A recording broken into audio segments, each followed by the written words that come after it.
Si recuerdan un poco la clase de presentación y también la otra clase, esta clase es como un pequeño recordatorio. Hasta ya no sabía cómo tener el tiempo, empezaba a hablar de barbijos, de calzoncillos y media. Imagínate el punto que llegué tratando de que vos llegaras. Uno no sabe hasta qué punto puede sostener la mentira. Esta clase en particular funciona como un pequeño nexo con la otra materia, Estado, sociedad y ¿cómo es? Educación. Nunca me acuerdo el orden. ¿O no? Entonces, algunas cosas le van a sonar, pero el tema es que lo voy a presentar de una manera novedosa, fresca y descontracturante, pero no por eso fácil. Pero al final de la clase voy a dar unos 3 o 4 tips de cómo enseñarlo, porque como saben, cada tema que voy a dar, voy a tratar de dar algunos consejos de cómo aplicarlo. No va a ser 100% la materia, porque nada, pero tampoco, bueno, falta de didáctica, etcétera, etcétera, etcétera, ya saben. Entonces, teoría y un poquito de práctica, 20 minutos, como para no ir totalmente desprotegidos el día de mañana a eso. Dicho eso, el nombre de esta clase, no sé si se dan cuenta que tengo un sentido profundamente pedagógico, le pongo el título a la clase. El nombre de esta clase sería Genealogía del Estado y del Ciudadano. Ese sería el nombre de la clase. Genealogía del Estado y el Ciudadano. Como sé que ustedes son personas sagaces y de preguntas rápidas, sé qué preguntas me van a hacer. ¿Cuál es la pregunta que van a hacer? ¿Qué es la genealogía? Muy bien, un punto ahí.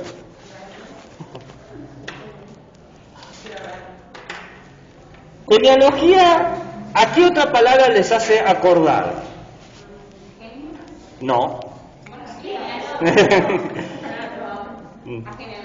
A genealógico, bien, genealógico, genealogía. ¿Qué más? ¿Qué otra palabra le refiere? La respuesta está en las 3 primeras letras. El gen, la idea de gen. Gen significa inicio, origen.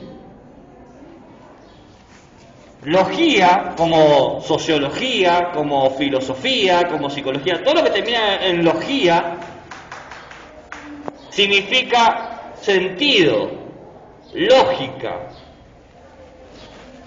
Entonces, mayormente, cuando encontramos palabras así, sería el sentido de tal cosa, el desarrollo de tal cosa, la ley de tal cosa. La psicología es el estudio del sentido de la mente. La sociología es el estudio del sentido de la sociedad. Ahora, la genealogía es el estudio del origen. ¿Cuál fue el origen? ¿O cuál es el origen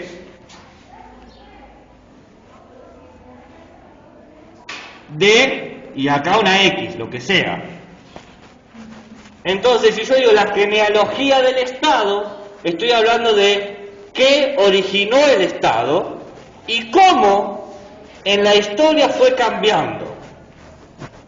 Por eso se llama así, genealogía. Porque hago como una pequeña línea de tiempo en base a un tema en particular, en este caso, Estado y ciudadanía. Por ejemplo, podría ser una genealogía de la educación y hablar de cómo se inició la educación y cómo fue cambiando a lo largo del tiempo. Podría ser una genealogía de la moda, de cómo se inició la moda y cómo fue cambiando a lo largo del tiempo. Personalmente me interesa más ese tercer tema, pero lamentablemente no es ética y moda, estaría genial hacer eso. Estuve escuchando otra vez un podcast de moda, porque sí, y hablaba del desarrollo de la moda y la agricultura, de cómo en la década de 1920 se dio una situación de hambruna mundial. ¿Y qué hicieron los exportadores de grano, de trigo? Las bolsas en donde estaban empezaron a imprimirles flores, colores, porque sabía que la gente pobre hacía ropa en base a eso. ¡Qué genialidad! Y hay toda una historia de la moda en base a justamente ese tipo de productos. Dígame si no es súper interesante. Y eso es eco-friendly, de cajón. La bolsa de donde viene tu trigo para hacer luego tu comida, encima de la bolsa con la que te haces la sábana, la ropa. Maravilloso, sumamente encantado. Algún día esto será ética y moda. No este año, por lo menos. Vamos. Última cosa de la ética y moda y avanzo. La moda siempre tuvo ideas éticas. ¿Qué está bien vestirse? ¿Qué está mal vestirse? ¿Quién se puede poner qué cosa? ¿Cómo se tienen que vestir las personas que llamamos hombres? ¿Cómo se tienen que vestir las personas que llamamos mujer? Hay un pensamiento ético ahí, muy profundo.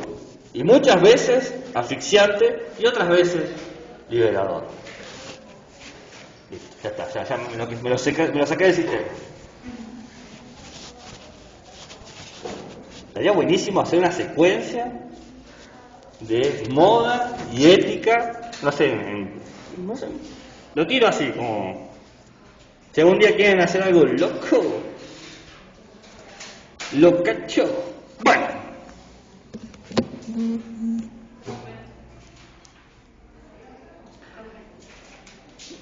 ¿qué pasa?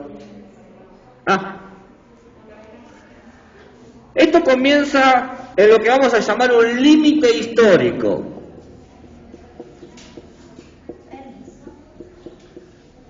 Pase nomás. ¿Por qué le llamamos límite histórico? Porque ese día sería más o menos lo más atrás que podemos ir. Porque honestamente no sabemos en qué momento los humanos empezaron a juntarse, no lo sabemos, podemos más o menos adivinar. ¿Qué sé yo? Las hipótesis van al 250.000 años antes de Cristo. Es mucho tiempo. No estamos seguros, no se sabe. Pero sí sabemos que las primeras comunidades tenían ciertas características. En principio eran nómadas, luego se fueron convirtiendo en sedentarias. ¿Recuerdan la distinción entre nómada y sedentario? ¿Qué sería el nómada? Exactamente. Muy bien, el sedentario el que se queda. No solamente eran en principio nómadas, después sedentarios, sino que se sabían dedicar a la pastura, a la caza y a la agricultura. El pasturaje es, por un lado, tener animales que se alimentan de los pastos y vos más o menos te vas moviendo, pero también es que vos te alimentes de los pastos. En esa época te encontrabas un buen yuyo y te lo comías, no ibas a andar pensando en qué dirá la gente. Y las sociedades tenían organizaciones verticalistas, es decir, arriba hacia abajo, o de abajo hacia arriba, u horizontalistas, es decir, de lado a lado. Verticales podía ser, qué sé yo, patriarcados o matriarcados. El jefe o la jefa del grupo es la mujer o el hombre más anciano. Verticalista podía ser que quienes gobiernan son un grupo de ancianos, mayormente esas sociedades se llaman sociedades gerontes, ¿no? Geronte tiene que ver con la ancianidad. A veces también tiene que ver con la fuerza, lo vertical, el más fuerte o la más fuerte es quien gobierna, ¿no? El modelo va cambiando. Y horizontal es que es comunitario, todos ocupan más o menos el mismo rango. La característica de estas cosas eran pequeños grupos, 30 personas, 40 personas, muy pequeños, 2 o 3 familias. Más grande no se podía hacer, no había espacio, no había recursos, no había tecnología, no había una ley que permitiera relacionarnos, no existía el concepto de ley. Es más, ¿cómo se organizaban estas primeras comunidades allá tan lejos? Bueno, lo común que la organización sea a través de la costumbre o la tradición. En realidad aparecían mitos. Había un mito que te explicaba cómo actuar o qué hacer en ciertas circunstancias. En la medida en que estas comunidades se fueron asentando allá por el 20.000 antes de Cristo, ¿bien? En la medida que se fueron asentando, se empezó a crear el mito, un mito que se repite mucho en distintas comunidades antiguas, el mito del exterior. El mito básicamente dice lo siguiente: dentro del pueblo se está seguro y afuera del pueblo hay bestias terribles que te pueden matar, monstruos que te van a cazar. No hay que salir de la seguridad del pueblo, ¿no? Y eso ya va generando una idea de identidad. Acá juntos sobrevivimos, afuera es el caos, monstruos, cosas mágicas, dioses malévolos, espíritus malignos, ¿no? Lo que sea, no importa. Es muy común este mito, aparece muchísimo a lo largo del globo, en América, en Europa, en África, en Asia, se repite. Un mito muy común, por eso lo traigo. Y cuando se da esta situación que la gente vive más asentada, empieza a vivir un poquito más de la agricultura, un poquito, tampoco tanto, y aparece el mito, aparecen los intérpretes del mito.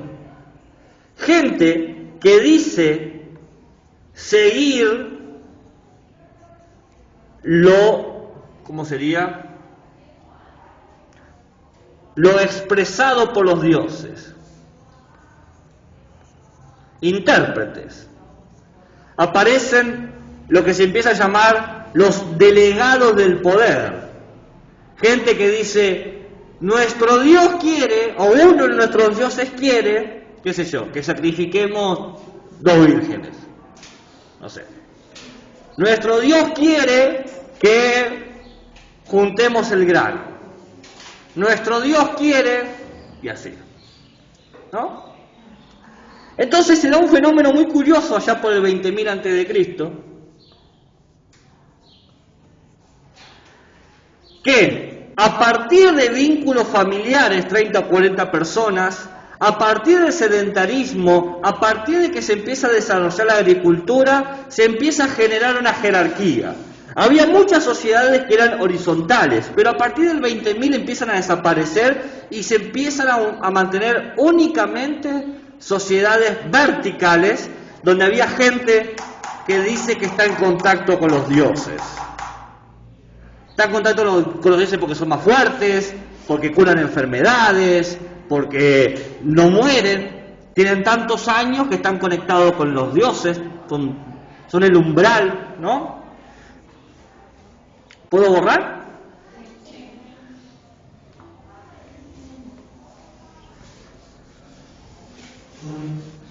Y esto nos lleva al siglo XVIII, XVII antes de Cristo, es decir, en el 8000 y 7000 antes de Cristo, donde en la medida en que se empieza a tener miedo al exterior por estos mitos que yo les digo, se empiezan a generar castas de los grupos humanos, castas en relación a su oficio. El que es guardia va a tener hijos de guardianes, el que es agricultor va a tener hijos de agricultores, el que interpreta a los dioses va a tener hijos que interpretan a los dioses. Se empiezan a formar castas que de poco a poco el oficio los va definiendo. Y de esta manera se va generando una identidad en el territorio. En este territorio, estas familias se organizan de esta manera. Acá la ley es claramente una ley sagrada. Es la ley de Dios o de los dioses. Qué sé yo, Zeus, Poseidón, lo que sea. En el siglo 6 y 5 antes de Cristo, lo que se conoce como la Baja Mesopotamia, no importa si se acuerdan de ese nombre, no se los voy a tomar, pero se los digo, Baja Mesopotamia, en los famosos ríos Tigris y Éufrates, se da un cambio genial, un cambio que, fíjense que todavía no dije Estado en ningún momento, no apareció el Estado todavía, no hay Estado. Estamos hablando de comunidades que se están formando, ya va a aparecer, te invito que ahora va a aparecer. Todo esto representa nuestro límite histórico. Aparece un cambio maravilloso, aparece por primera vez, para el regocijo de todas y todos, un sistema de canales. Es decir, se da una revolución agrícola. Se empezó a tener trigo, harina, cebada, todo lo que son los granos, todo el año. No era durante un año sí, durante un año sí o durante una estación. Se empezó a tener todo un sistema cada vez más grande y lo que llevó a un excedente. Se tenía mucho alimento. ¿Y qué pasa cuando hay mucho alimento? ¿Qué es lo que se hace? ¿Qué? Se cambia, se genera el comercio, aparece el comercio. Entonces, las comunidades que les sobraba trigo, iba a hablar con la otra comunidad que les sobraba cebada. Y ahora sí, en el siglo VI, aparecen lo que se llaman las primeras ciudades-estado. Ahora sí, recién en el siglo VI, siglo V antes de Cristo, en el 6000, 5000 antes de Cristo, recién ahora podemos empezar a hablar de una idea de Estado. Estas ciudades-estado son ciudades porque no podían ser tan grandes, no había tanta gente, no había tantos humanos, ¿bien? Pero cada ciudad equivalía a un país. En vez de ser, qué sé yo, capital de San Juan, sería el país San Juan. En vez de ser, qué sé yo, Caucete, sería el país Caucete. Son ciudades-estado. ¿Bien? No existía la idea de país. ¿Se entiende eso, no? ¿Por qué? Porque no había mucha gente. No había forma. ¿Y por qué son estados? Bueno, porque eran autónomos, es decir, se autosustentaban, tenían todo lo que necesitaban, eran independientes, no estaban gobernados por nadie, más que por ellos mismos, eran sustentables y tenían un gobierno, tenían una forma de gobierno, estaban siendo gobernados. Un estado se caracteriza por tener una forma de gobierno, como bien vimos la clase anterior. ¿Y qué forma de gobierno? El monárquico. ¿Recuerdan que yo les dije que hay 3 tipos de gobierno? El de uno, el de algunos y el de muchos. ¿Cuál sería el monárquico? El de uno. Claramente, hay un rey sacerdote. En esta época, el rey era al mismo tiempo el sacerdote de la religión. Cada ciudad-estado tenía una religión X. Ciudades-estado, por ejemplo, Uruk, esa es una ciudad-estado, ¿no? Sumeria, esa es otra ciudad-estado, ¿no? Son ciudades que existieron. Eso no existe más, obviamente. Uruk está en donde antes estaba, donde ahora está Irak, para que se dé una idea. ¿Dónde dice el profe? ¿Dónde está Uruk? En Irak. Un rey que gobernaba a todos y que representaba al Dios. Era la encarnación del Dios. ¿Y quiénes eran los ciudadanos? ¿Todos? No. El único ciudadano en este modelo era el rey. No había nadie más con derechos, no había nadie más con libertades más que el rey. El único que tenía libertad de hacer lo que quería en este momento era el rey o la reina. El rey sacerdote. Y el rey sacerdote, si bien no tenía ciudadanos, sí tenía funcionarios públicos. Sus funcionarios públicos eran los otros sacerdotes, como curas o monjes, que hacen el trabajo administrativo. Entonces tenías un sacerdote que trabajaba para el ejército, un sacerdote que trabajaba para la economía, un sacerdote que trabajaba para el trigo. ¿Se entiende? Y el centro de la ciudad era el hogar del rey. El centro, el hogar, era el templo, donde la gente iba a adorarlo.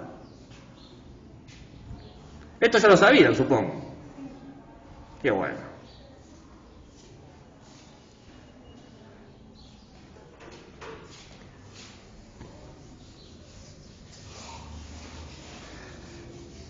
En el siglo V se da lo que se llama la caída de los reinos micénicos, donde las ciudades de Uruk, de Sumeria, desaparecen. Micénicos. ¿Lo escribo? Estas palabras yo no se las voy a tomar, las aviso. Caída de... Pero siempre se las doy porque es importante tener el concepto de los reinos micénicos. Es más, a mí me interesa que comprendan cómo se desarrolla. No importa si ya saben todas las fechas, eso, no me voy a morir por eso. A mí me interesa que entiendan por qué el estado en el que viven hoy es así y no de otra manera. Eso. Y lamentablemente para explicarlo me tuvo que venir muchos años para atrás. En el siglo V a.C. se da la caída. ¿Y qué pasa? Los reyes sacerdotes desaparecen. Ya nadie se cree que el rey es un dios. Eso es lo que pasa. Dice, me parece a mí que este tipo hace caca y pis como todos nosotros, no es ningún dios. Yo no sé ustedes, pero la otra vez hablé con él y le apestaba la boca. No sé si a un dios le tiene que apestar la boca. No, entonces la gente empieza a dejar de creer en eso. Porque dice, este es un humano como cualquier otro. ¿Entienden? Pero tardaron un poquito, tardaron 1000 años en darse cuenta. Pero bueno, antes la gente tardaba más tiempo en darse cuenta de las cosas. Entonces, ¿qué pasa?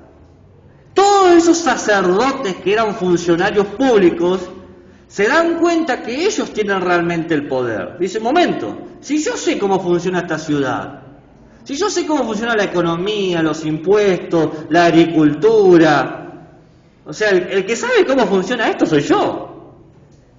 Entonces los sacerdotes empiezan se cambian el nombre, ya no son sacerdotes porque ya no hay un dios a que adorar, porque obviamente Alto Gil se come los mocos, entonces se ponen otro nombre, se llaman Aristoi. Aristoi, no, aquí estoy, eso es otra cosa. Aquí estoy es cuando vos te presentás a alguien y decís, no lloren por mí, aquí estoy. Aristoi, todo junto, es una palabra muy antigua que ya no se usa y que solamente los que estudian filosofía, porque nos gusta molestar, la usamos, nada más. Significa el mejor, los buenos.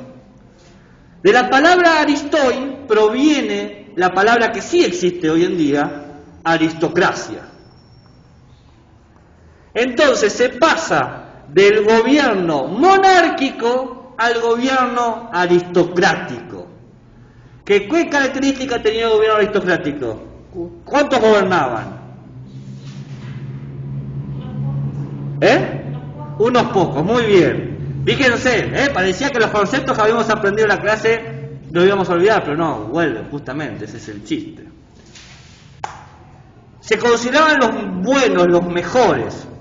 Claro, ellos controlaban la ciudad, tenían los medios de trabajo, tenían la producción. Estos, recién en el año 5000 a.C., podemos decir que aparecen los primeros ciudadanos. Los primeros que dicen yo soy libre, yo tengo derechos, yo elijo qué hacer. Eran pocos, muy poquitos. Ellos se autoproclamaron, y acá aparece otra palabra griega, el demos. No hablo del demo como un juego, que es un demo de juego. Demos es D-E-M-O-S, que significa, en griego antiguo, pueblo. Ya sé, profe, ¿y por qué no dijo pueblo en vez de decir demo? Bueno, porque ellos se llamaban así, ¿qué quiere que haga? Es más, de la palabra demos, luego va a aparecer una palabra, democracia. Míralo, míralo. Bueno.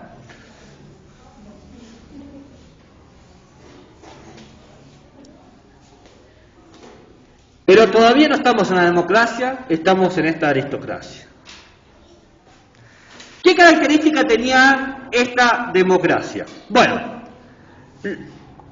esta aristocracia, perdón. ¿Qué característica de esta aristocracia? Bueno, estaba la ciudad estaba gobernada por los aristoi, y después estaban lo que se llamaban esclavos o familiares. Porque acá aparece algo terrible, que es la primera división machista en la historia de las sociedades. ¿Quiénes eran ciudadanos? Los hombres. Las mujeres eran una posesión. Los hijos eran una posesión. Y después había esclavos que eran más que una posesión, eran un objeto. Entonces, claramente ni las mujeres ni los hijos podían ser ciudadanos porque no eran libres. Estaban debajo del control del hombre. Estos ciudadanos eran claramente privilegiados. Porque, ¿quién podía ser ciudadano? El que no trabajaba. Para estas personas, trabajar era un sinónimo de esclavitud. Entonces, era gente que tenía plata, tenía campos, tenía lugares donde la gente podía trabajar. Ellos no trabajaban, pasaban todo el día diciendo, qué responsable soy, qué libre que soy, qué genial es ser yo, ¿no? Y ese tipo de ideas. Una pregunta, ¿dice esclavo y abajo? Familiares y privilegios. Pero esta gente que se dio cuenta que el rey no era un dios, no era tonta. Dijo, para poder mantener el poder y que no me lo quiten, me conviene tener alguna ascendencia. Es decir que yo vengo de alguien. Un ejemplo, Platón, que seguramente lo han visto en filosofía, decía que su familia provenía del dios Neptuno. No lo sabían eso, ¿no? Y era muy común que estas familias con mucha plata digan, no, sí, yo vengo de Zeus, sí. Yo soy humano, yo soy humano, pero se ve que en algún momento Zeus bajó por acá, estuvo con una vaca, la vaca tuvo un hijo, y ese hijo después estuvo con mi abuela, y acá estoy yo, ¿no? Era muy común, eso que te estoy diciendo es un mito griego clásico, sí, sin ningún problema. Entonces, creaban, fíjense, con el rey, la única ley era lo que el rey quería hacer, era caprichoso, porque el rey era el dios, entonces todo lo que él quería se hacía, era un tirano, una monarquía tiránica. Con la aristocracia se habla de que, bueno, hay un grupo de gente que es libre, muy pequeña, ustedes me dirán, ¿cuántos, profe? Deme números, queremos saber los números de la gente, mayormente eran 300 personas. En grupos de 1000 o de 2000 personas, el promedio que 300 eran la gente libre, los ciudadanos. Bien, como para que se dé una idea. ¿Qué hacen? Empiezan a creer la idea de ley. Acá aparece la idea de ley, que en griego antiguo se dice nomos. Profe, ¿a quién le importa cómo se dice ley en griego antiguo? Pasa que de la palabra nomos viene después la palabra norma, no tu tía Norma, sino la idea de normativa. ¿Alguien tiene una tía llamada Norma? ¿No? Hubiese sido muy gracioso.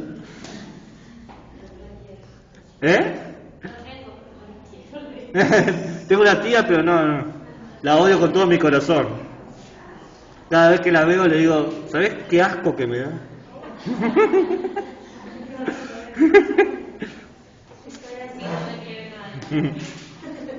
Entonces fíjense, la idea de norma, de normativa, va apareciendo. Todo esto es muy prototípico. Esto ya lo sabían. Puede decir que no, no hay problema, es que yo no sé qué tanto ven Estado, qué tanto de la historia del Estado ven el Estado. Claro, me fui muy atrás. El tipo se copó, ¿viste? Bueno, falta un cacho todavía.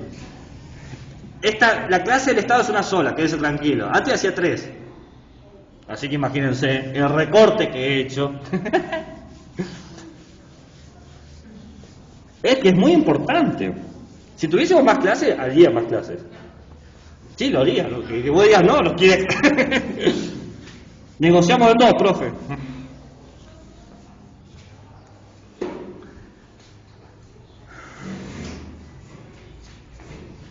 Estoy saltando de 1000 años, estoy avanzando a pasos gigantados.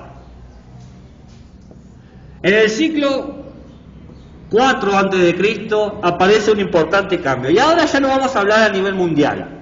Vamos a hablar de un solo nivel, que es Grecia. ¿Por qué Grecia? Bueno, porque el modelo de Grecia influye mucho en nuestro modelo contemporáneo y en el modelo europeo.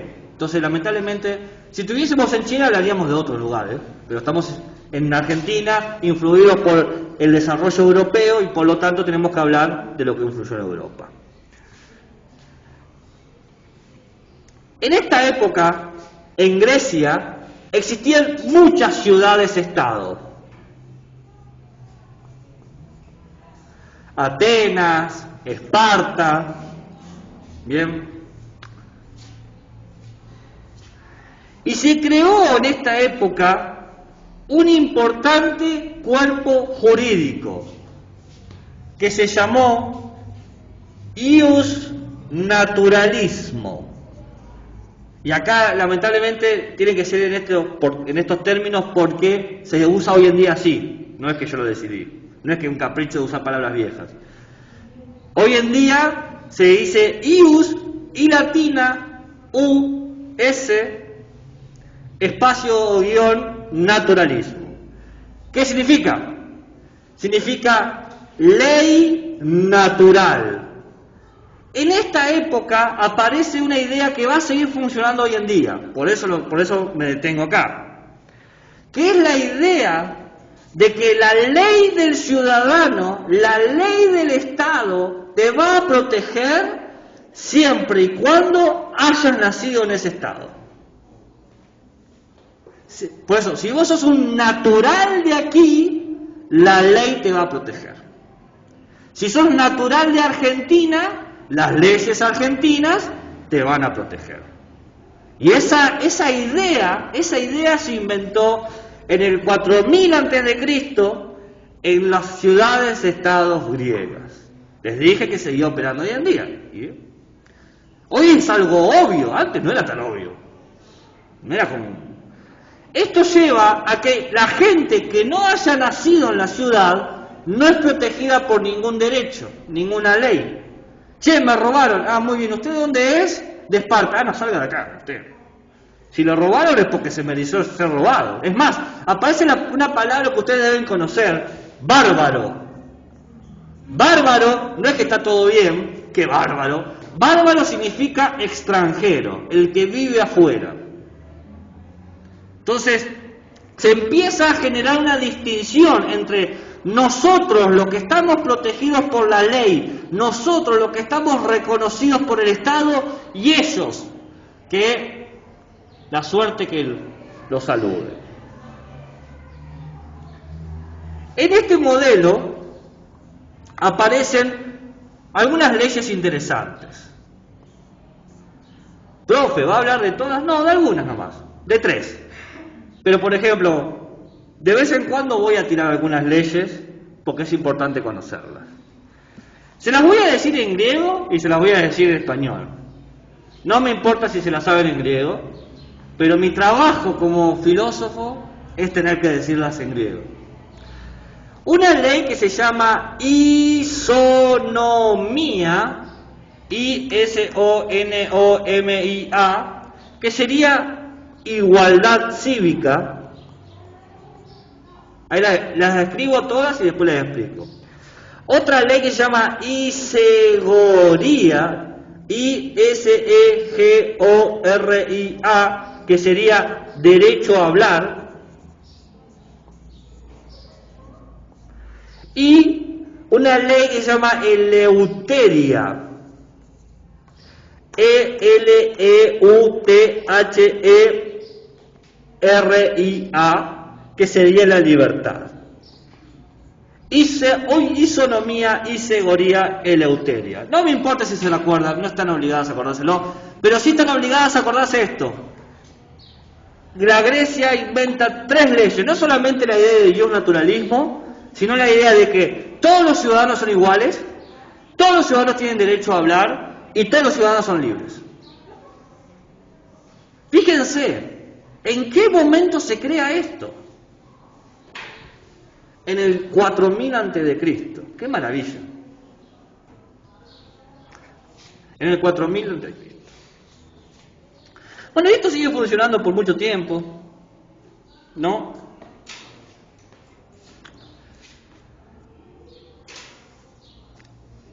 Y aparece, o esto está constituido con una idea. ¿Me van entendiendo, no? Trato de no ir muy rápido. ¿Quieren que vaya más rápido? Quizá voy muy lento. ¿Así estoy bien? Toda esta gente creía, estaba sumamente convencida. Esto más o menos va desde el 400 del 4000 a.C. al 300 a.C. Son casi 3000 años operando ahí ininterrumpidamente. Esta gente creía que, por un lado, solo en la ciudad-estado podían ser felices. No es tan loca la idea, porque dice, yo solo en el campo donde están los bárbaros me voy a morir. El único lugar donde puedo ser feliz es acá en la ciudad, en mi país. ¿Por qué puedo ser feliz acá? Y bueno, porque acá me tratan de manera igualitaria, me dejan hablar y soy libre. No es tan loca la idea. Pero esta idea de felicidad no hay que confundirla con la idea de felicidad de hoy en día. Hoy creemos que ser feliz es realizarte a vos mismo, ¿no? Tu felicidad es cumplir tus metas. Lo que a vos te hace feliz no me hace feliz a mí. Va, no sé. ¿Te gusta tomar cerveza? ¿Ves? Ya está, dudaste, ¿no? Ahí te das cuenta que jamás podemos ser amigos. Bien. Lo siento. ¿Es así? Es lo que es. Pero está bien. Tenés el derecho de pensar equivocadamente. No, mentira. No, pero todos tienen derecho de tener sus propias metas. Hoy en día pensamos así. Antes, en realidad, la meta era que la ciudad fuese próspera, porque la prosperidad de la ciudad era tu prosperidad, que la ciudad sobreviviera, que la ciudad tenga más comida, que la ciudad tenga más alimentos, comida, alimento lo mismo, que la ciudad tenga más dinero, que la ciudad sea más grande, era mejor para vos. Entonces, la felicidad no era una felicidad individual, era una felicidad comunitaria, muy distinta a la felicidad que hoy pensamos. Por lo tanto, lo que tenía que hacer el ciudadano, y acá aparece otro concepto que sigue funcionando hoy, tenía que tener un entrenamiento cívico. Los futuros ciudadanos, los niños, y en este caso hago hincapié en el género niños, porque recordemos que las mujeres todavía no podían ser ciudadanas, los niños tenían que ser formados para ser ciudadanos, tenían que tener clases de ética y ciudadanía. La ética y ciudadanía es una de las disciplinas más antiguas, porque es cómo formo a la persona que luego va a vivir en comunidad. Pero el tema es que lo que se forma va cambiando. En esta época se le enseñaba al niño, mirá, tu felicidad no es tuya, es la de todos nosotros. Y vos, niño, sos mejor que las mujeres. No, se enseñaba eso. Y vos, niño, podés hablar, la mujer no, por ejemplo. Y así, y se va enseñando esas cosas. Entonces, todos los ciudadanos tenían un propósito: contribuir, ser el mejor representante de la ciudad y contribuir del mejor modo posible. ¿Por qué? Porque la sociedad y ser ciudadano te da felicidad. Esta idea, fuera del sesgo machista, de alguna manera sigue funcionando hoy en día. Por un lado, todos nosotros damos como obvio que la prosperidad de nuestro país va a ser nuestra prosperidad. ¿Cuántas veces nos quejamos de que el peso no vale lo que el peso tiene que valer? No, la plata no me alcanza para nada, ¿no? El país no funciona como... Indistinto de ser político, decimos eso, decimos, la verdad que no llego a fin de mes. No puede ser que no llegue a fin de mes. El país es una porquería. Esa idea de que la porquería del país es también la porquería de mi vida supone una relación de felicidad comunitaria. Y esa idea la hemos obtenido de, oh sorpresa, del entrenamiento cívico que tuvimos cuando íbamos a la primaria y al nivel inicial. Cuando nos enseñaron, tienen que ser todos felices en grupo. La felicidad entre todos. Y lo que van a tener que enseñar a ustedes es eso también. O ustedes le van a enseñar a sus estudiantes, miren, que Pepito esté llorando no pasa nada, es su decisión individual, que se maneje. Nadie enseña eso. Es más, ¿les parece que nos burlemos de Pepito, que no se puede poner la campera? Mirá, Pepito, ¿qué es? No. El entrenamiento cívico que damos es todo lo contrario, es, che, a ver cómo ayudamos a Pepito. Esa idea que aplicamos hoy pedagógicamente nace aquí. Lo importante de la genealogía es ver de dónde vienen las ideas y saber por qué están. Y ahora saben por qué está esa idea. Y pueden pensar qué hacer con ella.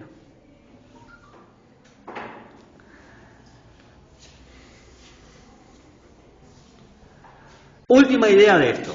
Y paso a otro cosa. Aquí se creía que la política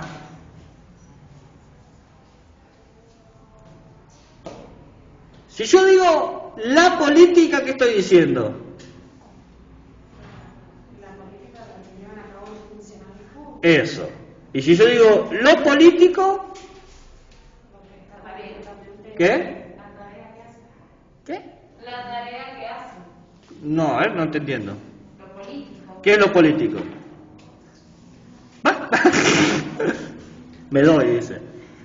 Yo había hecho una distinción entre la política y lo político. ¿Eh? ¿Qué? Los vínculos sociales. Bien, buenísimo. La política son cargos. Lo político es cómo te vinculás. Por ejemplo, ¿somos amigos o somos enemigos? ¿Qué somos hoy? Yo, enemigos, porque si vos no te gusta la cerveza, no nos queda otra que nos agarramos la salida. ¡Papá! No, mentira. No, porque voy a perder. ¿Qué te pasa, Gil? ¡Japachao! ¿Va? ¿Cómo hacen el ruido de patada ustedes? ¿No hacen japachao? ¿Cómo es? ¿Cómo es? Si tuviese... No te digo que pegues patadas, pero si tuviese que pegar patadas, ¿qué ruido harías? Japachao me parece un buen sonido. ¡Japachao! Ja es que se mueve. Y pachao es que te pega. ¿Qué puf vas a hacer? ¡Paf! Es ridículo. Nadie pega la patada y hace ¡paf! Es que no es de Dragon Ball. Sí. Esto es japachao, es mío. Chao. Tarea para casa. ¿Qué ruido harían para patear? Para pegar patada. Y si das una piña, japish. Japachao, patada. Y japish. Un gapi o una garrita. Estos son hechos, no opiniones. Bien, la política era trabajada por los ciudadanos. En esta época no había funcionarios públicos. Los 300 ciudadanos se ocupaban de todo. Claro, era fácil organizarse, son 300. Eran 300 hombres que decían, bueno, vamos a hacer tal cosa. Se ponían de acuerdo en la guerra, se ponían de acuerdo en lo que sea.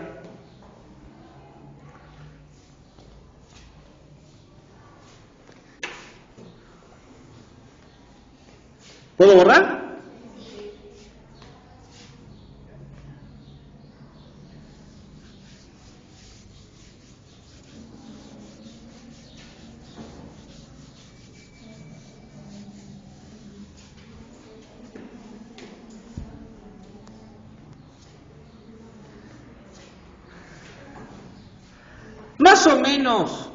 Más o menos, a partir del 500 antes de Cristo,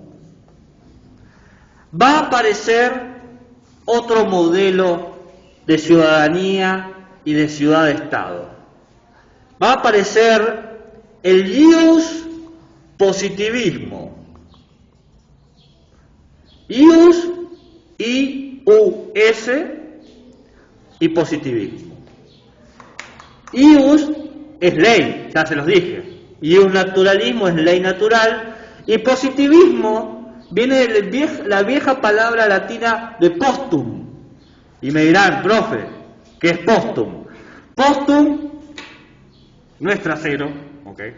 Postum es hacer esto, es mostrar algo, ponerlo a la vista del público. ¿Bien? Por eso la traducción sería ley pública.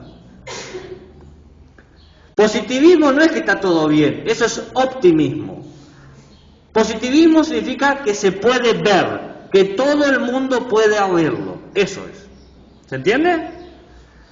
Entonces se da un cambio muy importante en este periodo. Más o menos...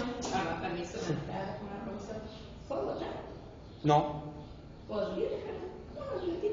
¿Hasta qué hora es la votación? Y ya más rápido. Rápido. Bueno, termino de dar este concepto para que no quede colgado y voy a votar. Muchas gracias. No hay problema.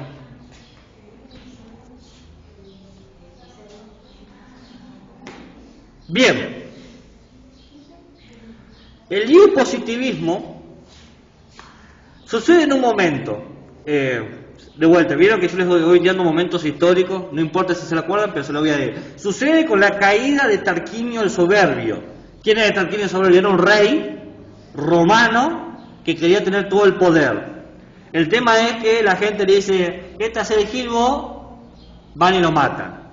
Y se genera en este momento la República Romana. La República Romana surge en el 510 a.C. y dura hasta el 27 después de Cristo.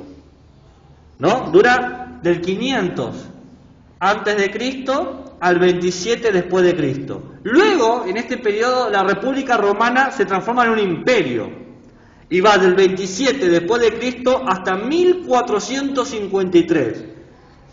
Apuesto que no sabían que el Imperio Romano había durado tanto. Una cantidad absurda.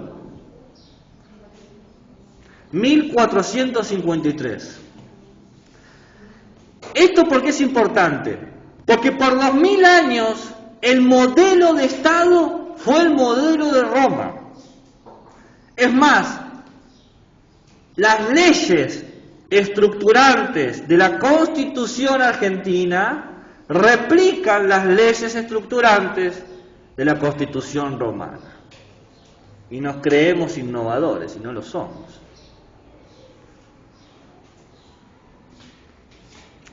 Voy a votar porque después me reto, si no.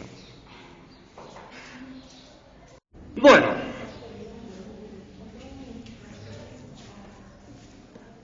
Estamos hablando sobre el tema de el surgimiento de la República Romana. Que ustedes se dirán, bueno, profe, a mí no me interesa la historia. Está muy bien, no están obligadas a que les interese la historia. Pero en este punto sí tienen que tener conciencia de este momento. No importa si no te acordás exactamente la fecha, se puede vivir sin exactitud a menos que se dediquen a la historia. Yo pongo las fechas precisas porque me parece importante, pero no va a entrar una evaluación en qué año se fundó la República y la muerte de qué rey, Tarquino Soberbio, fue. No va a ser una pregunta de parcial jamás. ¿Por qué? Porque no son contenidos que ustedes tienen que dominar a la hora de enseñar. Pero sí tienen que comprender esto. Esto es muy importante. En este momento se da un cambio radical de la ciudadanía, un cambio trascendental, un cambio que impactará en el modelo en cómo comprendemos al Estado y al ciudadano, y por eso es necesario detenerse. Cuando surge la República, surge la idea del gobierno del pueblo. República está dividida en dos palabras. Re viene de la palabra res, que no significa vaca, no es, vamos a comernos una res. Res significa natural, naturaleza.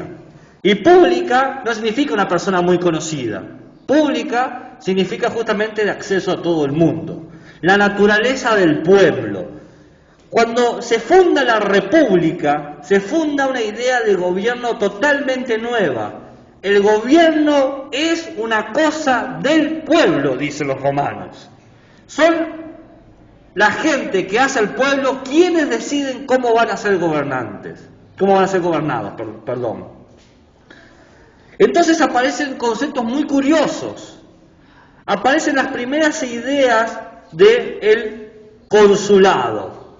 Lo que hoy diríamos ministros, en ese momento eran cónsules, pero la función era la misma. El cónsul, ¿no? El consulado, es lo mismo que el ministro. Así como tenés ministro de Economía, ministro de Educación, ministro de Deporte, ministro de Guerra, ministro de, qué sé yo, ¿qué más hay? De Agricultura, ministro de Progreso, ministro de Tecnología, bueno, así había cónsules, gente que encima se va preocupando de cómo se desarrollan las provincias. Porque otro cambio que se da aquí, en la transición de la República al Imperio, ¿no? En todo este movimiento, es que el Imperio de Roma rompe el esquema de ciudad-estado que existía hasta ese entonces. Yo les dije, en ese entonces, una ciudad era igual a un país. Cuando Roma llega a convertirse en imperio, tiene 6.500.000 kilómetros cuadrados de gobierno. Es enorme, es gigantesco. Roma conquistó más de 18 ciudades-estado. Lo que esto llevó a un verdadero problema, porque ya no se podía ser ciudadano en términos naturalistas. Porque ¿qué decía el término natural? Tenés que nacer en Roma para tener ciudadanía romana. Pero ahora Roma es un imperio, tiene miles y miles y miles de kilómetros conquistados. Entonces ya no servía la idea de ley natural, era inaplicable la idea de ley natural. Entonces transformaron la ley natural por la ley pública. ¿Qué dice? Usted tiene que respetar un conjunto de reglas y será considerado ciudadano. No importa de dónde hayas nacido, no importa de dónde vengas, no importa quién seas, siempre que usted cumpla esta serie de leyes, desarrolle esta serie de deberes u obligaciones, usted será considerado ciudadano. Mayormente los deberes que son pagar los impuestos. Sí. Si usted pone la tarasca, bienvenido sea a Roma. Hay algo de lo que no se puede escapar, dicen los economistas, de la muerte y de los impuestos. Todos nos vamos a morir y todos vamos a pagar impuestos. Entonces, la idea de ius positivismo proviene justamente esta nueva forma de entender las leyes. Las leyes no son naturales, las leyes no lo traen los sacerdotes como se pensaba antes, las leyes no son divinas, las leyes es algo artificial. Esta idea que tenemos nosotros de que podemos crear nuestras propias leyes, nace con el Imperio Romano, nadie lo había pensado antes que ellos. Ellos dijeron, che, ¿y si creamos nuestras leyes? ¿Si producimos nuevas leyes? Ah, caray, está bueno eso, dijeron. Me resirve. Y crearon un sistema jurídico muy importante que se llamó la Ley de las 12 Tablas. De vuelta, el nombre de la Ley de las 12 Tablas no importa, pero hay un par de leyes que se crearon en ese imperio que al día de hoy siguen funcionando en esta misma Constitución y en la mayoría de las constituciones del mundo. Y esas son las leyes que tienen que acordarse. Una, el habeas corpus. ¿Saben lo que significa habeas corpus? Aquí hay cuerpo. Básicamente es, si yo te quiero acusar de algo, tengo que traer el cuerpo de delito. Yo no puedo acusar a alguien que no está. Por ejemplo, digamos que vos te fuiste y digo entre todos, bueno, vamos a acusarla de que se robó las galletitas. Vos tenés que estar para poder defenderte, para poder presentarte el caso. Yo no puedo acusarte en ausencia. Por eso la idea de habeas corpus, aquí el cuerpo, tiene que estar el cuerpo del acusado. Parece una idea muy tonta, pero de esta forma evitás muchos juicios, porque antes decía, sí, se lo robó Menganito, y llegaba Menganito, che, te tenemos que matar. ¿Cómo que te tenemos que matar? Y te mataban, se acabó. El juicio ya había pasado en tu ausencia. Otra ley que aparece es la idea de igualdad ante la ley, pero esta igualdad ante la ley es mucho más grande que la igualdad ante la ley griega, porque acá dice, siempre que respetes la ley, serás igual ante ella. Si no quebrás la ley, no importa dónde sos, si sos de África, si sos de una colonia del norte, no importa de dónde has nacido, no nos interesa. Al Imperio Romano no le importa dónde naciste, le importa que cumplas la ley, y la ley es igual para todos. Es un cambio radical en la forma de entender las cosas, porque hasta ese momento no se entendía eso. Y es más cercano a lo que nosotros entendemos. Está mucho más hermanado. Lo que hace Roma, básicamente, es hacer algo que antes no se había hecho. Separar la idea de moral del derecho.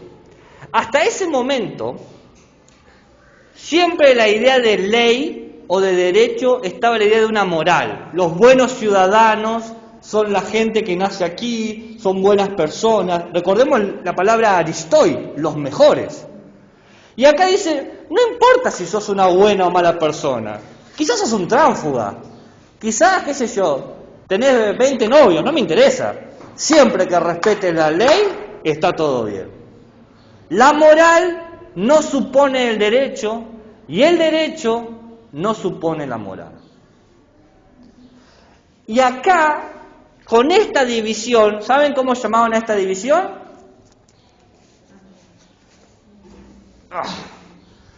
Civitas.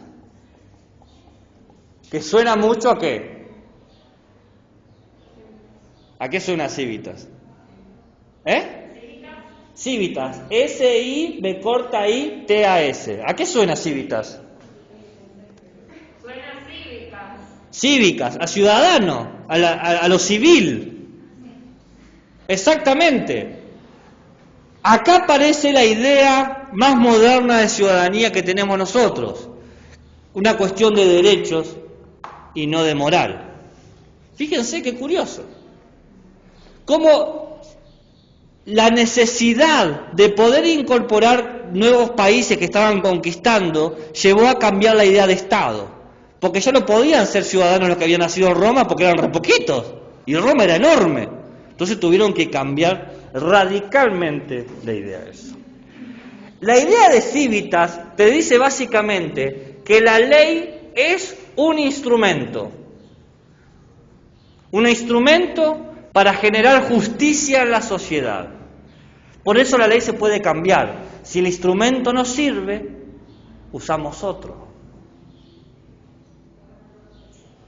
Antes la ley no se podía cambiar, la ley era lo que era. Y punto. Te gustara o no te gustara, sea cómodo, sea incómodo, la ley es la ley. Y ahora es, mientras sirva, se mantiene. Si no sirve, lo cambiamos. ¿Qué vamos a sacar un tornillo con un martillo? No va a servir, necesitamos un destornillador.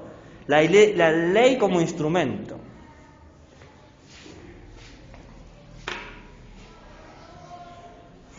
¿Puedo borrar? ¿Esto ya lo sabían? En la medida que más llegamos a la modernidad, más cercano es a nosotros esto. Uno se siente más identificado.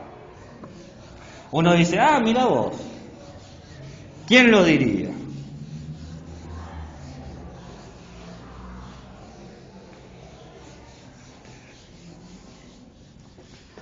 Vieron que yo les dije que el Imperio Romano duró hasta 1400 aproximadamente.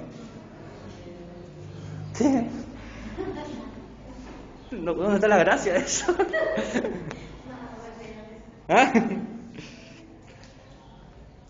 Pero la verdad es que la mitad del Imperio Romano duró hasta 1400. Roma era tan grande que tenía una parte en Asia y una parte en Europa. La parte de Asia se mantuvo muchos más años, hasta 1400. La parte de Europa se cayó y se separó. Se transformó en los reinos de la Edad Media. ¿Vieron que la Edad Media está lleno de reinos? Bueno, cuando se cae esa parte de Roma, ¡puf!, aparecen muchos reinos. Y como se da ese quiebre, desaparece la idea de república, la idea de imperio, y vuelve la idea de monarquía, el gobierno de uno, un reino, uno. Y aquí hay un verdadero problema. Es muy compleja este momento, porque básicamente pasan tres cosas. Por un lado, voy a hacerlo lo más sencillo posible, ¿no? Por un lado, hay un cambio económico.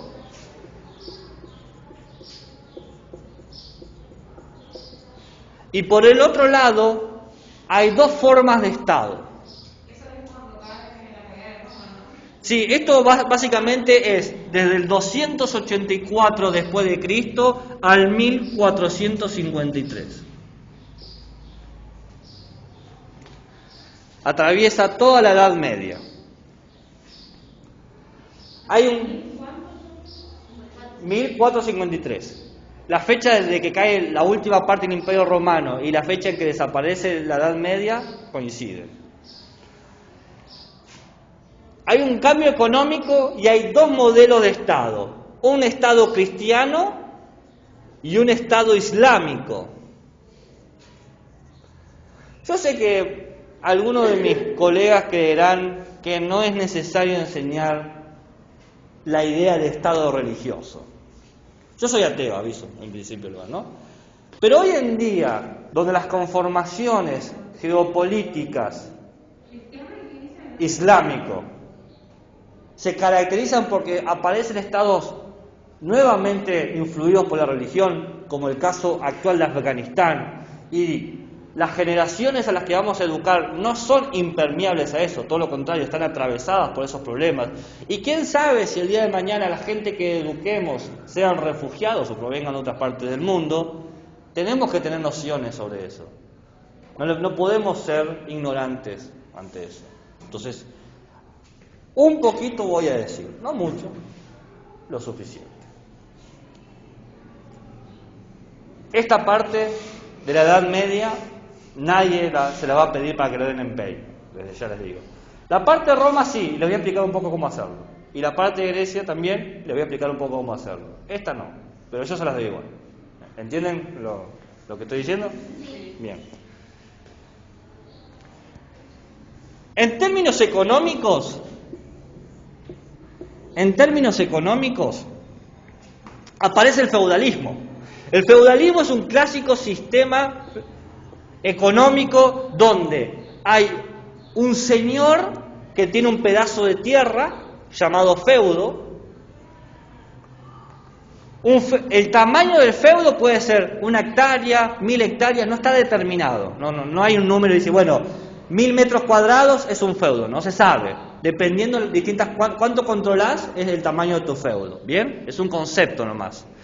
El señor que tiene una tierra y el siervo que trabaja esa tierra.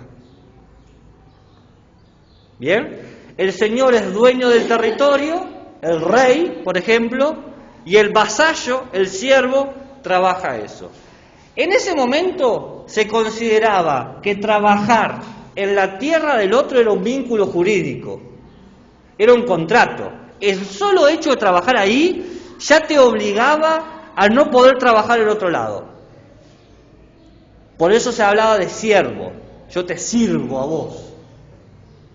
Tu vida estaba encadenada a esa tierra. Era como una pseudo esclavitud.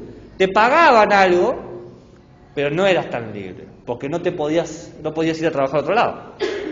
¿Entienden?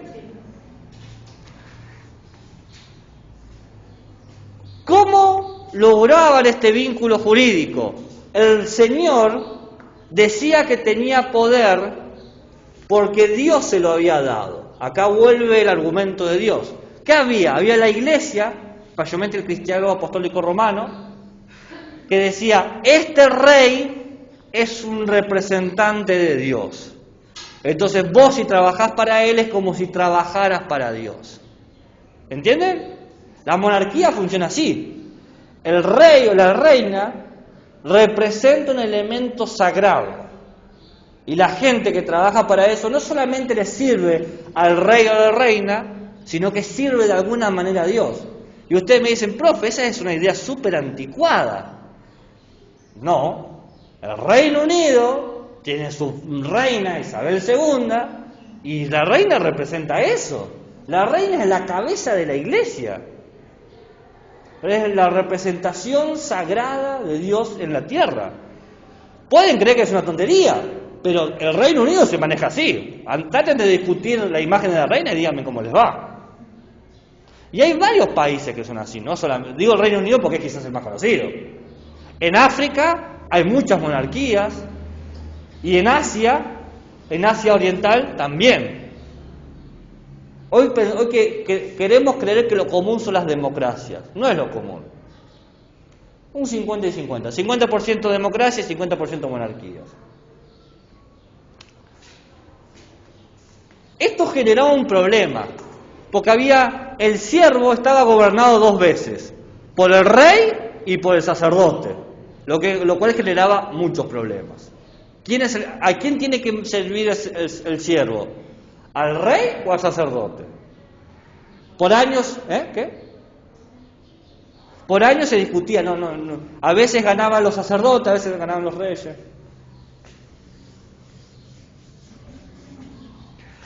Todo este sistema político encontró sus distintas expresiones ¿en qué? En estos dos modelos de Estado. El cristiano y el islámico. La característica de estos dos modelos de Estados, ¿saben cuál es? Que son al mismo tiempo ius naturalista e ius positivista. Son ambos. Natural, porque ambos estados dicen que hay un Dios. El cristiano dice que se llama Dios, el islámico se dice que se llama Alá, y que ese Dios le da fuerza al gobernante. El gobernante del cristianismo es el rey y el gobernante del islamismo es el sultán. ¿Han visto Aladín? ¿No viste Aladín? Ni la dibujito ni la live action. ¿La palabra sultán la conoces? ¿Sultán? Claro, sultán es un rey, pero islámico. ¿No? Es el tal. Entonces, funcionaba todo un problema acá de a quién había que seguir. Una cosa que queda de todo eso hoy en día, que sigue funcionando, es que se decidió que la iglesia gobernaba el espíritu, la moral, y el Estado gobernaba la carne. el cuerpo. Entonces vos tenías que ir a la iglesia a hablar de lo espiritual y después tenías que trabajar por el tema del cuerpo. Y aparecen lo que se llaman leyes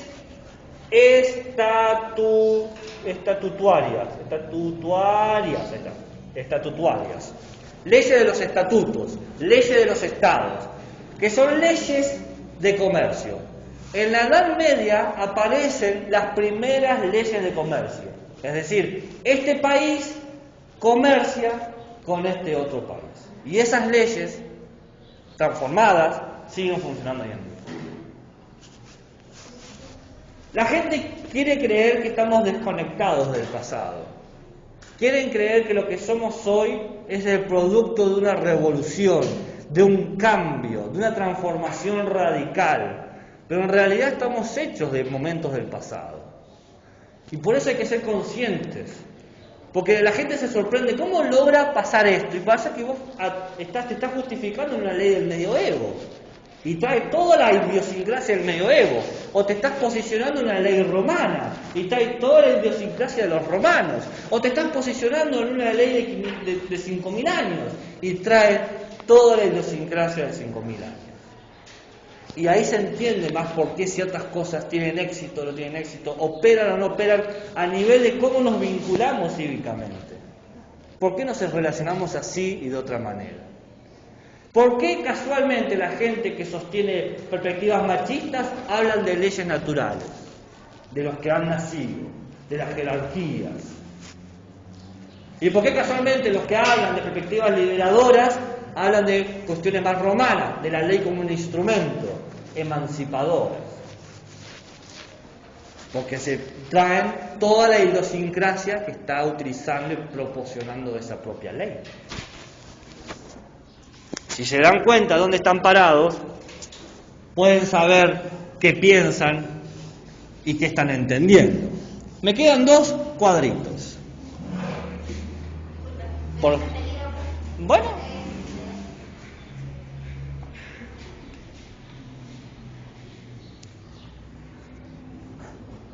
Me habían dicho que llegaban ustedes hasta el siglo XVIII, ¿no? Con la idea, ¿no me han dicho eso? Con la idea de la Revolución Francesa y todo eso, ¿o no? ¿No? ¿No dijeron nada? En el del siglo XIII al siglo XVIII, estos estados, estos imperios fueron cambiando y desapareciendo. Adiós. Y aparecen, la economía cambia, el sistema feudal se cae porque la tierra dejó de trabajar. Secaron la tierra. Europa, la tierra la hizo pelota. Por 1000 años estuvo explotándola de la misma manera y la tierra dejó de trabajar. Entonces toda la gente que vivía en los feudos se fue a las ciudades, lo cual generó un cambio radical. Las ciudades se llenaron de gente, de mucha gente. Entonces empezaron a crear barrios de comercios. ¿Saben cómo se llamaban los barrios de comercio antiguamente? Se llamaban burgos. La gente que vivía aquí del comercio se llamaban burgueses. La palabra burguesía, la persona que tiene plata por el comercio, provienen que vivían en barrios que se llamaban, así como el vecino es el que vive en el vecindario, el burgués el que vive en el burgo. Esa es la idea. El sanjuanino porque vive en San Juan. Bien. En esta situación cambia la manera del Estado, se da una emancipación que sigue al día de hoy en día. El Estado expulsa a la religión de su gobierno, en Europa. El Estado expulsa a la religión. El Estado tiene que ser ateo, o en realidad ni ateo, tiene que ser, la palabra es secular. ¿Saben qué significa secular? Secular es... La palabra secular significa separar. ¿Bien? Alguien que secula, no es que se enoja, no que se encula, sino secula es que separa. ¿Qué hace el Estado? Separa el gobierno de la religión.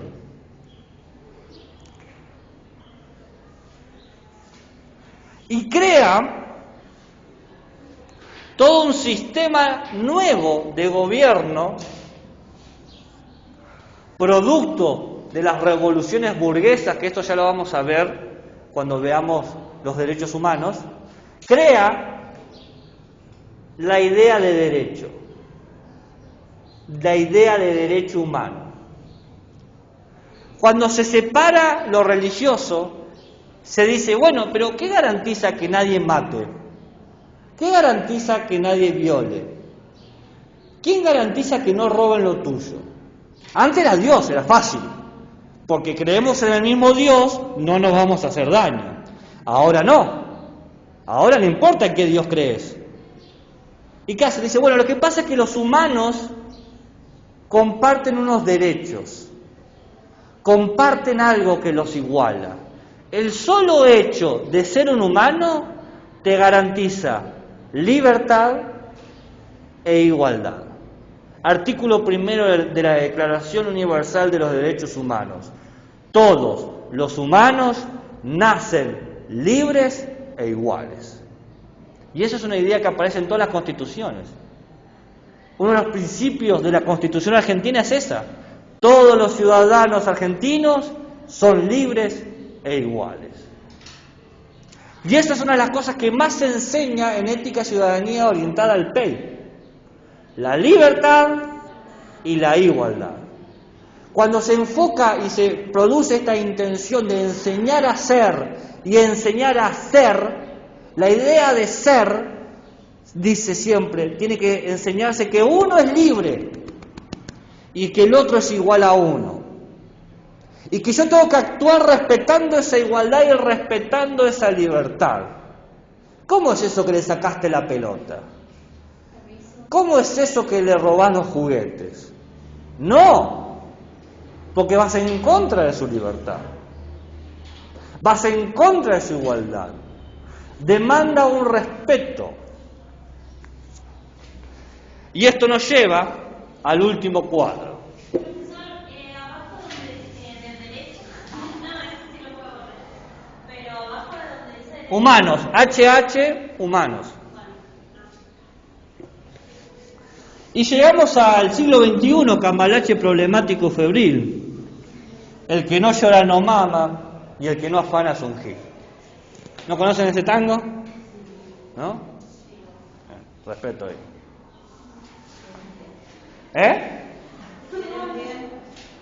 No sé qué decir, perdón.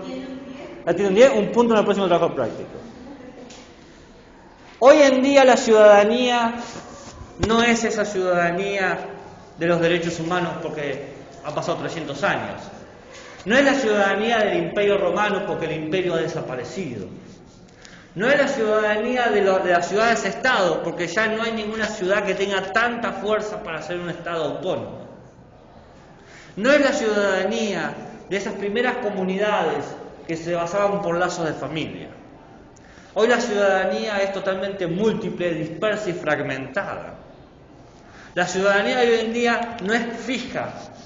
Uno de los clásicos problemas de la ciudadanía actual es no sentirse representado por el país. Yo soy de este país, pero no me siento argentino. No es una típica idea. No digo que ustedes lo sientan así, digo que existen esas ideas. ¿Entiendes? Es un problema. ¿Por qué es un problema? Y pasa que uno dice, el Estado defiende leyes que no siento que me estén defendiendo a mí. O el Estado promulga derechos que no se aplican en mí. Hay cierta gente que tiene derechos y gente cierta que no. El Estado crea, esa idea hoy en día, que hay ciudadanos de primera categoría que tienen todos los privilegios y ciudadanos de segunda categoría que tienen algunos privilegios. Y hasta ciudadanos de tercera categoría, que el único privilegio que tienen es tener nombre, apellido y DNI. Y nada más. Y después, olvídate.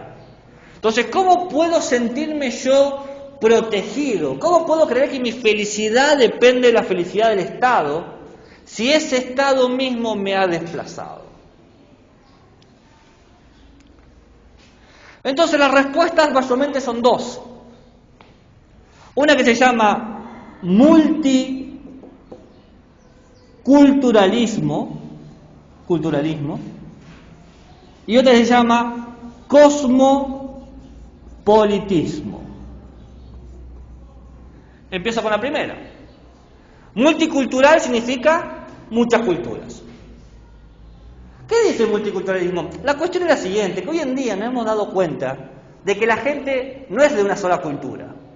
Uno no es solamente una cultura. Uno puede tener, qué sé yo, hablo de mi caso para no tocar ningún caso particular, ¿bien? Para evitar susceptibilidades. Yo soy de ascendencia italiana. Me gusta o no me gusta lo que soy. Paravano el apellido. El apellido de mi madre es Caputo. Más italiano imposible. Tengo tanta ascendencia italiana que estoy a un papel de ser reconocido como ciudadano italiano.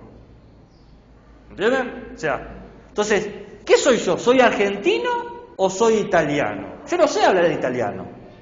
No sé nada de Italia, más que algunas cosas de conocimiento popular. Pero estoy a un papel que me diga que yo soy italiano. Entonces, las culturas que me van atravesando, ya por sí son dos. No es argentino, pero vamos más allá. Yo soy del sur, yo soy de Chubut. Chubut, de la parte que yo vengo, está profundamente atravesada por las tradiciones tehuelches y mapuches. Yo he visto y he participado en las fiestas del sol. No la fiesta del sol acá en San Juan. La fiesta del sol donde los tehuelches alaban al dios sol. Y era muy común eso. Entonces yo toda esa idiosincrasia la conozco. Y sé palabras en tehuelche y en mapuche. Maricurí, marí malé. No importa. Hola, ¿cómo estás? ¿Bien? Es lo que es. Que ahora soy tehuelche, no tengo ningún rasgo tehuelche. Mírenme en la cara. Italiano al 100%. Pero aún así, estoy atravesado y siento la nostalgia de los pueblos originarios. No, jamás me voy a llamar pueblo originario, jamás. Pero digo que estaba ahí, me crié con eso. Todos mis compañeros de secundario tenían rasgos de pueblo originario. En realidad los tanos éramos poquitos, éramos la excepción. Era más común tener rasgos de pueblo originario que no. Los payos, como yo, que nos llamaban payos, justamente porque destacábamos. ¿Entienden lo que estoy diciendo? Entonces hay tres culturas que me atraviesan. Y encima, yo nací en una ciudad de puerto, una ciudad portuaria. Y me dicen muchas veces, vos hablás como porteño de Buenos Aires. Digo, yo hablo como porteño porque mi ciudad es un puerto. Yo estoy a 6 cuadras del mar. Caminaba y llegaba a la playa. Era lo más común para mí.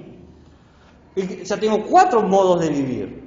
La forma en que se manejan acá es muy distinta. Yo muchas veces siento un desapego terrenal, porque el movimiento y el pensamiento cordillerano es muy distinto a cómo es. Ustedes pueden pensar que no, pero traten de vivir una temporada en la costa y van a ver que hay otras actitudes hacia la vida.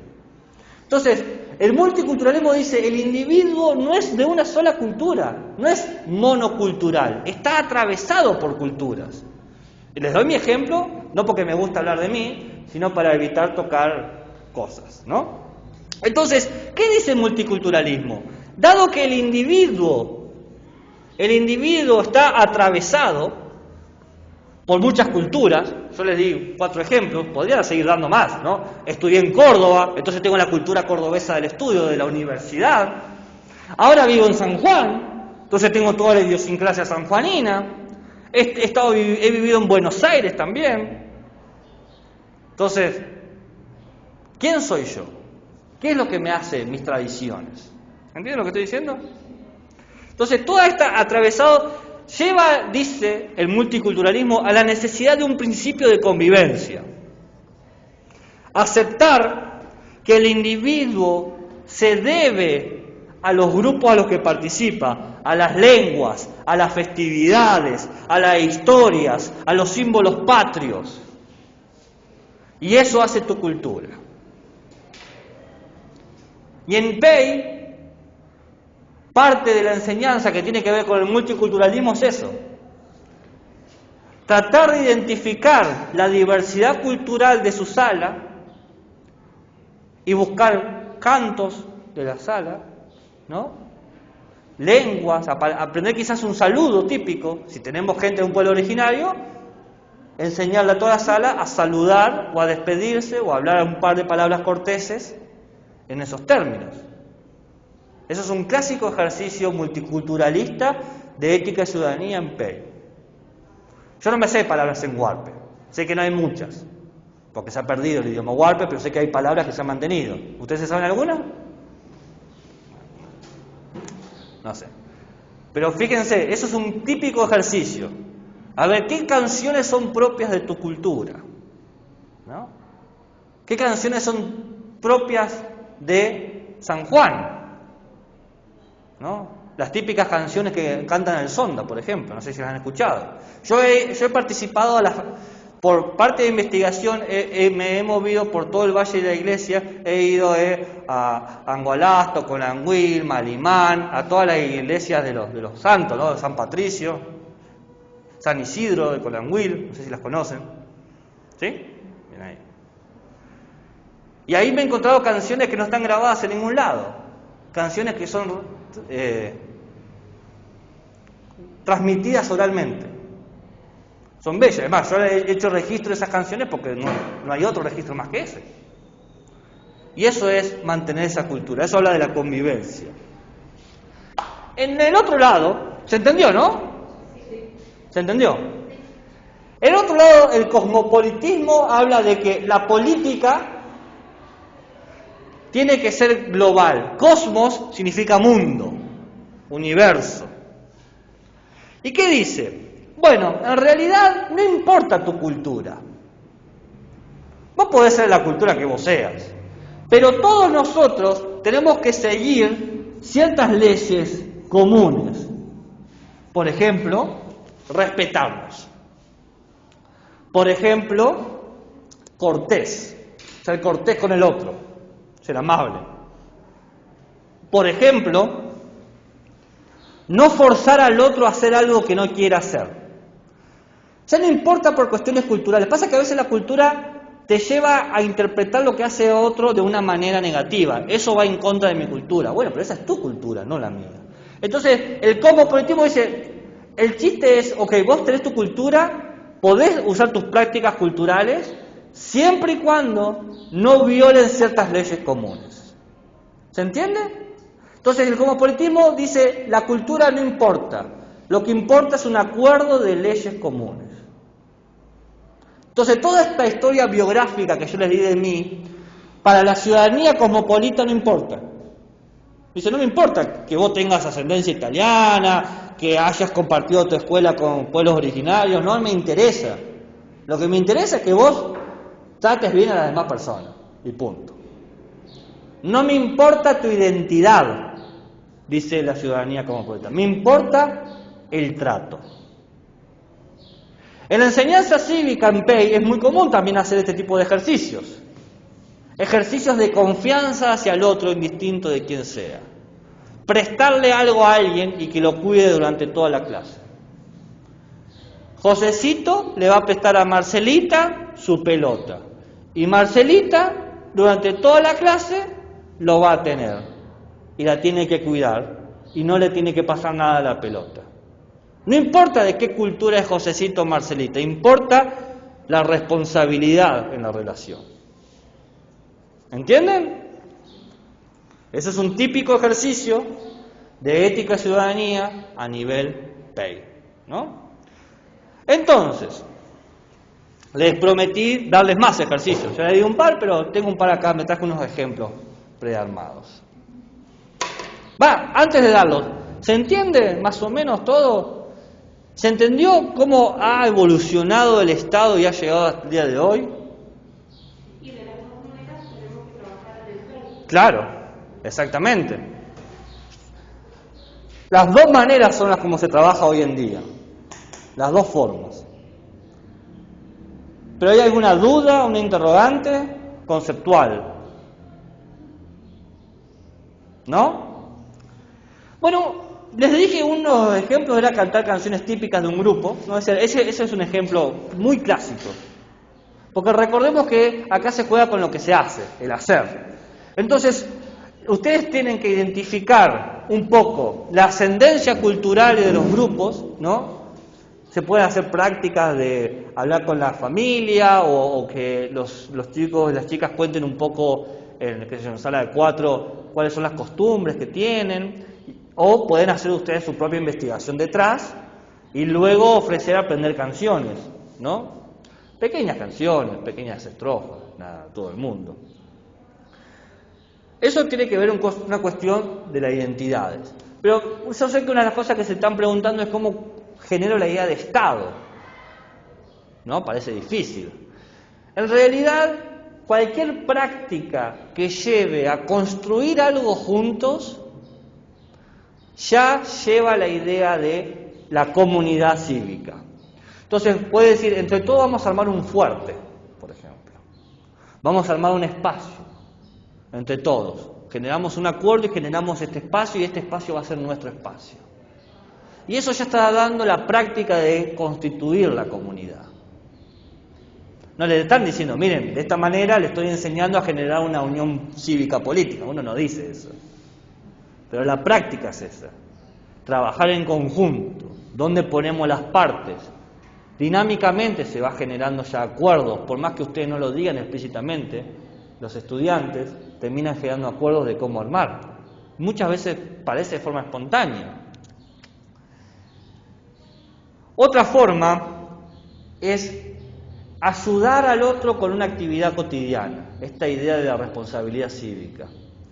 Cada compañero puede ayudar al otro a ponerse la campera antes de irse o sacarse la campera cuando llega.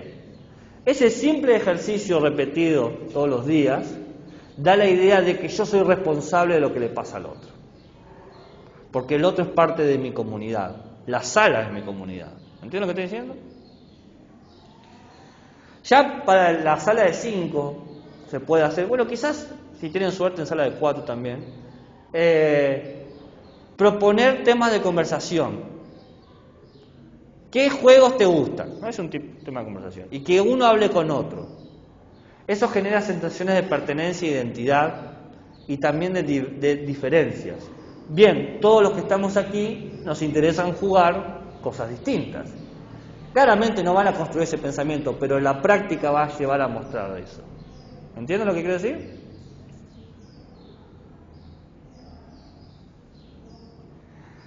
Acá hay una que está buena, que es traer una imagen, si se animan, una frase muy pequeña.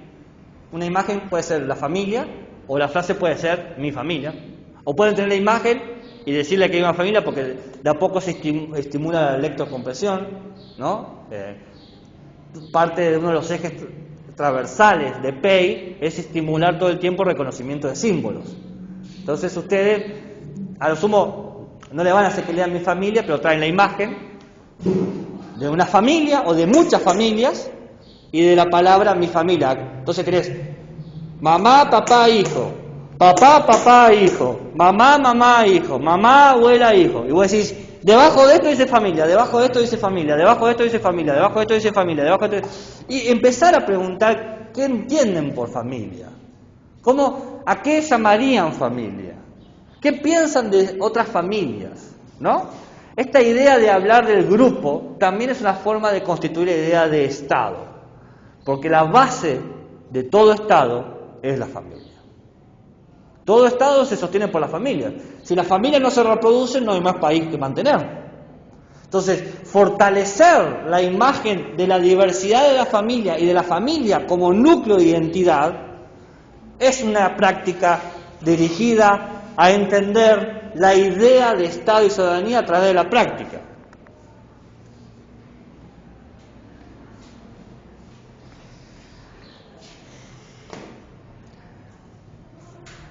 Y otra cosa que pueden hacer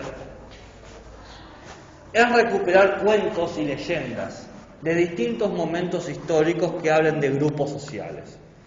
Hay historias romanas, historias griegas, porque digamos que se quieren animar y traer historias antiguas. Digamos que quieren tener una idea de que el Estado ha cambiado. Entonces pueden traer obras de títeres, pueden traer cuentos, o los cuentos los pueden transformar con títeres, ¿no? y pueden invitar a conocerlos. Hay un gran repositorio de este tipo de cuentos y leyendas. En la bibliografía de consulta yo les he dado, y yo les traigo el ejemplo, acá lo tengo anotado: Cuentos y leyendas populares de Argentina, de María Grondona. Son 8 volúmenes, es enorme. Yo se lo pasé completo, es un solo libro para trabajar. Y eso está dirigido para alumnos de PEI y de PEP, está dirigido para eso. Entonces, lo bueno de esos volúmenes es que también dice cómo trabajarlos. Bien, tan peor. Otra cosa que se puede hacer es disfrazarse y empezar a jugar con los roles, ¿no? Entonces, hay una serie de prácticas que pueden hacer que siempre que tengan hincapié en la generación de grupo, siempre que tengan la hincapié en la interacción dentro de un grupo, van a reforzar la idea de Estado y ciudadano. ¿Se entiende? O sea, cómo hacer prácticas secuenciales dirigidas a eso, pues tienen que enfocarse en ese tipo de haceres. ¿Bien? Yo sé que las cosas que yo digo a veces son muy abstractas y uno se siente en un abismo. ¿Cómo traduzco esto? Pero yo les expliqué la otra vez. Si tiene una forma práctica, puede enseñarse en un hacer y un ser en P. Entonces, ¿qué es lo práctico del Estado? La comunidad, el vivir juntos. El vivir juntos bajo ciertas normas. Entonces ustedes, todo juego, toda práctica donde tengan que hablar del grupo y de normas, están fortaleciendo la idea de Estado. ¿Se entiende? Claramente no van a usar la palabra Estado, porque es un concepto muy abstracto, pero van a hablar de grupo, de amigos, de los míos, ¿no? Esa idea de pertenencia. Esa idea sí se habla, eso sí se dice. ¿Entiende lo que estoy diciendo? Muy bien, ¿qué piensan de todo esto? ¿Qué les Estoy acordando que una de las tareas de mi hija, por ejemplo, no le hacían con la familia, pero trabajaron en el día del amigo y le preguntaban a cada uno qué pensaba de él, que era un amigo. Mirá, ¿en PEI? Ya va a segunda, ya. Ah, estoy ya en PEI. Pero sí va por ahí. Claro, sí, sí. Claro, una tarea escrita, digamos. No estaba, que van una semana y una, o sea, van por burbujas. Claro. La semana que no van presenciales, tienen clases por Zoom. Ah, claro. Y ahí, bueno, decidieron Me hiciste acordar algo cuando dijiste eso. Algunas veces yo hago más hincapié en sala de 4 y en sala de 5, porque a mí pedagógicamente es más sencillo. Pero tengo ejemplos para sala de 3 y sala de 2. Está bien. Si, por ejemplo, usted nos pide 4 microsecuencias, ¿qué son? Sí. Solo es para sala de 4 y sala de 5. Es para lo que ustedes desean. Ética y ciudadanía es transversal a todo PEI. ¿Qué se puede hacer en sala de 3? Bueno, se pueden juntar grupos, sentarlos y trabajar con elementos blandos, y de compartirse o presentarlo, tratar de compartirlo de alguna manera. Esa idea simple de compartir y estar juntos ya es un elemento para reforzar eso. A los 2 años es mucho más difícil hacer eso. Entonces, ¿qué se hace? Se pone a los individuos cerca, a los estudiantes cerca, y que aprendan a convivir en su cercanía, ¿no? Porque a veces pasa que un estudiante, bebé en este caso, ¿no? En el jardín maternal, se pone a llorar porque está al lado de alguien. Entonces, aprender a convivir indistinto de con quién esté al lado, ¿no? Y ya eso hace un desarrollo de su capacidad de la generación de grupo. ¿Bien? Entonces, eso es mucho más, es una práctica mucho más pausada por el tiempo, menos es lúdica, pero mucho menos lúdica porque el bebé no comprende el juego que se le está pidiendo. Simplemente estás pidiendo que esté tranquilo, que conviva. En sala de 4 vos le podés decir, vamos a jugar a esto, ¿no? Es distinto. Pero ahí les doy un ejemplo de sala de 3 porque quizás parecía que estaba haciendo mucho hincapié en 4 y 5. Pasa que a veces los conceptos son tan abstractos que uno les da cosa bajarlos. Pero en realidad no es tan difícil. De vuelta, si los pueden traducir en una práctica, lo pueden aplicar. Lo pueden enseñar en un modo de ser y en un modo de ser. Entonces ustedes tienen que pensar, ¿cuál es la práctica que representa la libertad? ¿Cuál es la práctica que representa la comunidad? ¿Cuál es la práctica que representa la igualdad? Y de ahí vas a encontrar un juego, una historia, una actividad que lo va a poder llevar a cabo. Así sencillamente. Bien, ¿alguna duda, un comentario, una pregunta, un insulto, un interrogante, una nota al pie, un color? Bien, cuando trabajamos para el permiso, para servir maternal, ¿cierto? ¿Cómo? Cuando trabajamos para maternal, Sí, vamos a trabajar maternal, está el desarrollo social y personal. sí. En el primera persona puede ser cuando se empieza ya a tratar de opinión, desarrollo de autonomía, todo eso tenemos que trabajar con personas que se puede trabajar. Elemento de autonomía, sí, cuando hablamos del cuidado de sí mismo, ahí aparece el problema de autonomía. Y eso lo vamos a ver con los derechos del niño. Bien, acá estamos haciendo hincapié más en el desarrollo social, porque es del estado del grupo. Ya cuando hablemos del desarrollo de los derechos del niño y los derechos humanos, que son las próximas dos clases, ahí se va a ver, no, la próxima clase es de ética, desarrollo moral, dilemas morales, la cuarta clase de derechos humanos y la quinta de derechos del niño. Bien, y ahí vamos a ver todo lo que es cuidado de sí mismo y por lo tanto el desarrollo de autonomía, de independencia, etc. ¿Ninguna pregunta? No sé cuándo nos vemos de vuelta, así que como siempre conviene. Bueno, ustedes son personas que tienen mucha fe. Bueno, estamos hasta ahí.